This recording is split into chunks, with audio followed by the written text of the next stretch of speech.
పెద్దపల్లి పట్టణంలోని సాగర్ రోడ్డులో శ్రీ సరస్వతి శిశు మందిర్లో నిర్వహిస్తున్న పోలింగ్ బూత్ లో అధికార పార్టీ అభ్యర్థి ఫోటోలతో పోలింగ్ చిట్టీలు పంపిణీ చేస్తున్నారని పేర్కొంటూ ప్రతిపక్ష అభ్యర్థులు ఆందోళన వ్యక్తం చేశారు.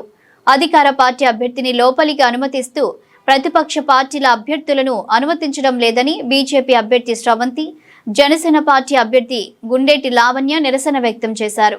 కాగా సంఘటన స్థలానికి వచ్చిన మాజీ ఎమ్మెల్యేలు గుజ్జుల రామకృష్ణారెడ్డి, దాసరి మనోహర్ రెడ్డి అధికారులతో కలిసి మాట్లాడారు. నమస్తే సార్, ఇక్కడ ఈ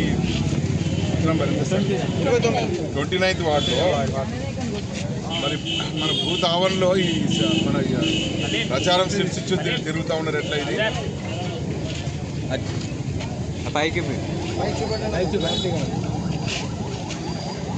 లేదా ఇప్పుడు దీనికి మీరు ఇచ్చే పనిష్మెంట్ ఏంది? మీరు ఏం చర్య తీసుకోబోతా ఉన్నారు? మీరు ఏ రకమైనటువంటి కేసు బుక్ చేస్తూ ఉన్నారు? ఇప్పుడు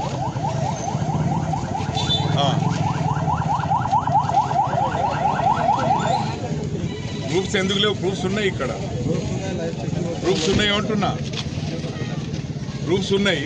తర్వాత మీరు రూల్ అనేది అందరి అభ్యర్థులకు ఒక తీరు ఉండదా? రూల్ అనేది అందరికి అభ్యర్థులకు ఒక తీరు ఉండదా? మీరు ఇప్పుడు అధికార పక్ష అభ్యర్థులకేమో గంట లోపల అర్ధగంట లోపల ఉంటారు. ప్రతిపక్ష అభ్యర్థులేమో 5 నిమిషాలు కూడా పోవడానికి వీల్లేదా? 2 నిమిషాలు, 1 నిమిషం కూడా పోవడానికి వీల్లేదంటే ఎట్లా? అందరికి ఒక్క జరుగుతలేదట. మీరు అన్ని బూతులను చెక్ చేసి రండి. మరి మీరు ఇచ్చే ఇప్పుడు ఇన్స్ట్రక్షన్ ఏంది? పోలీస్కి ఏం ఇన్స్ట్రక్షన్? పోలీస్ వాళ్ళు ఏం ఇన్స్ట్రక్షన్ ఇస్తారు? ఏం జరుగుతుంది ఇక్కడ? మీరు మరి ఈ రకమైనటువంటి ఇప్పుడు ఈ ప్రచారంతో కూడినటువంటి ఓటర్ స్లిప్ ఇవ్వటం ఏంటి? ఇది మీరు గవర్నమెంట్ ఆల్రెడీ బిఎల్ఓస్ని పెట్టి ఓటర్ స్లిప్స్ ఇచ్చింది కదా. మరి ఈ రకమైన కొత్తది ఎందుకు ఇక్కడ? మరి మీరు జోనల్ ఆఫీసర్, మీరు what duty are you performing here? What are you doing here? ఏం చేస్తున్నా మరి మీరు? పోలీస్ స్టేషన్ ఒకటి మీరు ఏం చర్య తీసుకోబోతామని చెప్పండి. మీరు మరి నేను క్యాండిడేచర్ క్యాన్సిల్ చేస్తారా?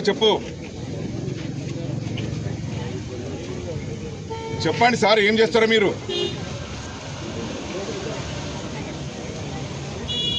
ఇది సీరియస్గా ఉంటుంది, మామూలుగా పోదు. ఇది పోలింగ్ అప్పుడే లేకపోతే మీరు ఏం చర్య తీసుకుంటామో చెప్పండి. మీరు